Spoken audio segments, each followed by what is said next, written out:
I've got a lot of confidence in the roster we currently have. I think, to determine, are we a World Series contender? I think that's going to determine, a couple things: the growth of some of our players, certainly on the starting pitching side of, the Paddocks, the Morihones, the Patinos, the Gores, the Weathers, the Baezes, et cetera.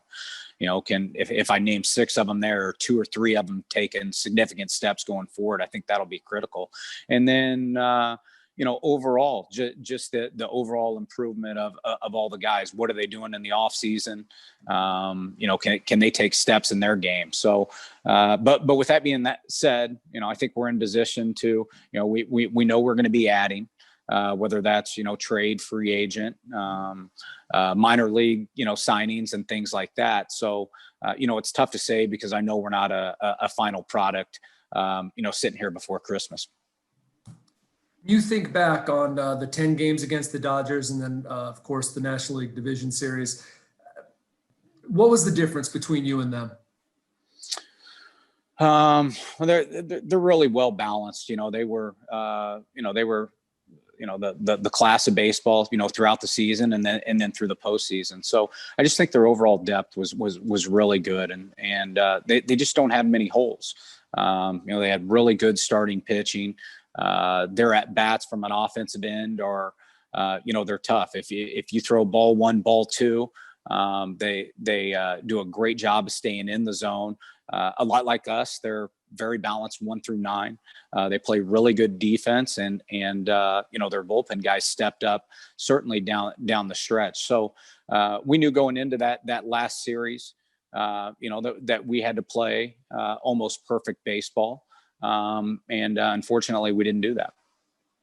When you have a shorter season, I mean, nobody's going to throw more than 60 innings last year, and now you're going to go back to a full 162 game schedule. At least it looks like it. What kind of thought are you putting into how much your starters can handle and how much of a workload? What kind of an increase on innings they can go year over year when they simply couldn't throw that much last year? No, you're right, and that's that's a concern. I think the best thing that we have to do is handle each case individually. Knowing who's coming off of arm injuries, who's had Tommy John injuries in the past, who's thrown 200 innings, in their career, and et cetera. So I think the safest answer is we would handle each one individually. And right now we're using our time. We're preparing for 162 games. We know that, does that change? Could it change? We can adjust off, but we know the best thing to do right now is prepare for 162. And if it is lighter, for whatever reason, we can adjust off. What we don't want to do is prepare for something short and then understand that things are going to get ramped up and be really long. But, I think the other thing you have to prepare for is no one really knows what it's going to be like going from 60 games to 162. So I think our responsibility is to get as many guys lengthened out and prepared, and understand that we're probably going to have to use quite a few guys to get through a 162 game season, and ultimately to get where we want to go. We know that's going to be more than 162. The exciting thing is all those guys have big time ability, and the majority of those guys you just mentioned have now kind of dipped their toe in and gained some experience, and now they're back in their off season with their off season plans and a chance to kind of process how the year went, but probably most importantly where the areas that they need to improve on.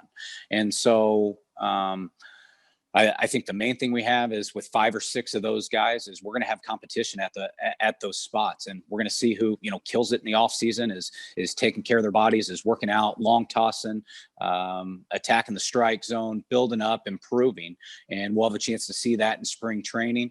I hope it's a big number of those guys, but it's a very talented group.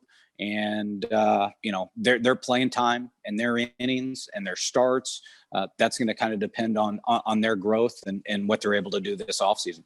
Hi, Jayce. I know that during the season we ran out of ways to ask you questions about Fernando Tatis, but in light of his new deal with Gatorade, how well equipped do you think he is to be really the superstar face of Major League Baseball?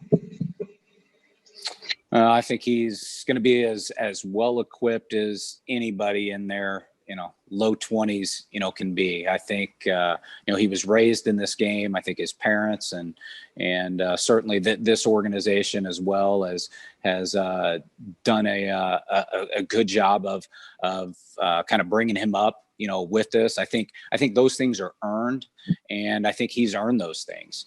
And so I think, more and more of those type of deals are, going to be out in front of him.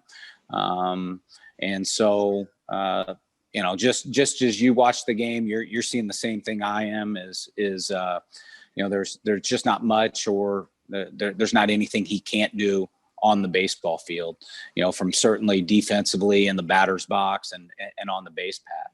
So I think Gatorade picked a very good one. And I also think it's nice too, that he's got guys, whether it's Haas, whether it's Manny, whether it's, Tommy Pham behind him, some guys that have been around a little bit and can also, help him out, and share just life experiences and things like that. And how is Tommy Pham doing right now? How is he recovering? And with all the challenges of COVID, different states and restrictions and not knowing when the season is going to start, how are you keeping tabs on all your players? Yeah.